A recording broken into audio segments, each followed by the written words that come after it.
একটি তথ্য দিই, বাঙালি জাতির মানসিকতা, হ্যাঁ সে সম্পর্কে কথা বলবো। নবাব সিরাজউদ্দৌলাকে যখন গ্রেপ্তার করে টেনে হিসড়ে নিয়ে যাওয়া হচ্ছে, তখন অসংখ্য মানুষ হা করে নীরব দর্শকের মতো সে দৃশ্য উপভোগ করছে। শুধু তাই নয়, পিঠে ছুরি আঘাত করার পূর্বে নবাবকে কাটাওয়ালা সিংহাসন ও ছেঁড়া জুতা দিয়ে যখন অপমান করা হচ্ছিল, তখন শত শত মানুষ সেই কৌতুকের ব্যাপারে বিনোদিত হয়েছিল। মাস সাইকোলজিক্যালটা একটু খেয়াল করে দেখুন তো, এই জাতি 200 বছরের গোলামি সাদরে গ্রহণ করেছিল ওইভাবেই। একটি মজার তথ্য দিই আপনাকে, আপনি দারুণ মজা পাবেন। লর্ড ক্লাইভ তার ব্যক্তিগত ডায়েরিতে লিখেছিল, নবাবকে যখন ধরে নিয়ে যাওয়া হচ্ছিল অপমান করতে করতে, তখন দাঁড়িয়ে থেকে যারা এসব প্রত্যক্ষ করেছিল তারা যদি একটি করেও ঢিল ছুটত, তবে ক্লাইভকে করুণ পরাজয় বরণ করতে হতো সেই দিন। অথচ আমরা কি করেছি? আমরা হেসেছি, আমরা অনেক রকম দৃশ্য দেখেছি। আরো চমকপ্রদ তথ্য হচ্ছে, প্রায় 10,000 অশ্বারোহী, 30,000 পদাতিক এবং অসংখ্য কামান, গোলাবারুদ সহ বিশাল সুসজ্জিত সৈন্যবাহিনী নিয়েই পলাশীর ময়দানে এসেছিল নবাব সিরাজউদ্দৌলা।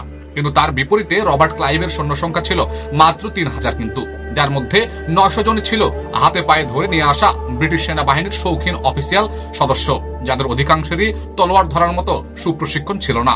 কোনো যুদ্ধ কখনোই তারা করেনি। তাহলে বুঝুন তাহলে ব্যাপারটা কি হয়েছিল। এত কিছু জানার পরেও রবার্ট ক্লাইভ যুদ্ধে নেমেছিল এবং জিতবে জেনেই নেমেছিল, কিন্তু তিনি সেই পরিকল্পনা ভেবেই মাঠে নেমেছে। কারণ রবার্ট ক্লাইভ খুব ভালো করে জানতেন, একটি হীনমন্য ব্যক্তি স্বার্থলোভী দ্বিধাগ্রস্ত জাতিকে পরাস্ত করতে খুব বেশি আয়োজনের প্রয়োজন হয় না, বেশ কিছু দরকার নেই। রক্তযুদ্ধ এইসব এদের জন্য মশা মারতে কামান দাগার মতো অবস্থা, যাদেরকে সামান্য দাবার চালেই মাত করে দেওয়া যায়। তাদের জন্য হাজার হাজার সৈন্যের জীবনের ঝুঁকি তিনি নেবেন কেন? এছাড়াও মির্জাফরকে যখন নবাবির টোপ গেলানো হচ্ছিল, তখন রবার্ট ক্লাইভ তখনও জানতো যে সিরাজকে পরাজিত করার পর এই বদমাশটি বাকিগুলোর পাছায়ও লাথি দেওয়া হবে এবং এদেরকেও মেরে ফেলার মতো কায়দা কানুন করা হবে। হয়েছেও কিন্তু তাই। মির্জাফর, উর্মিচাঁদ, রায়বল্লভ, ঘসেটি বেগম সহ সবগুলোরই করুণ মৃত্যু হয়েছিল।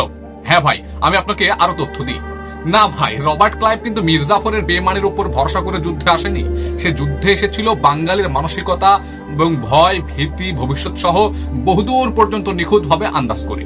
সে জানতো মির্জাফরকে টোপ দিয়ে দিলে সে গিলে ফেলবে এবং কাজ শেষে তাকে লাথি গুতা দিয়ে সরিয়ে দেওয়া হবে। সে জানতো যুদ্ধ শেষে জনসম্মুখে নবাবের পাছায় লাথি দিলেও এই জাতি বিনোদনে দাঁত কেলাবে অথবা হা করে সব চেয়ে চেয়ে দেখবে, বিনা দ্বিধায় সার্টিফিকেট দেওয়া হবে।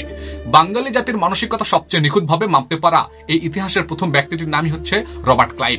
আমি হয়তোবা আপনাকে হালকার উপর ঝাপসা দিয়ে কি বোঝাতে চাইলাম এই ভিডিওর মাধ্যমে হয়তোবা বোঝাতে পেরেছি। আমি চেয়েছি বোঝাতে এটা যে আমাদের বাঙালি বা আমরা বাঙালিরা কিরকম নিচু স্বভাবের, আমাদের মন মাইন্ড কিরকম হলে আমরা এরকম কাজ করতে পারি।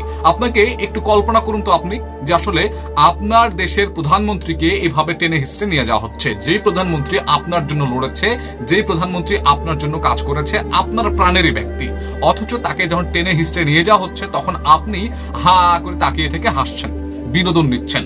এই হচ্ছে বাঙালি জাতি। এই বাঙালি জাতির পরিচয় আপনাকে ছোট করে তুলে ধরার চেষ্টা করেছি।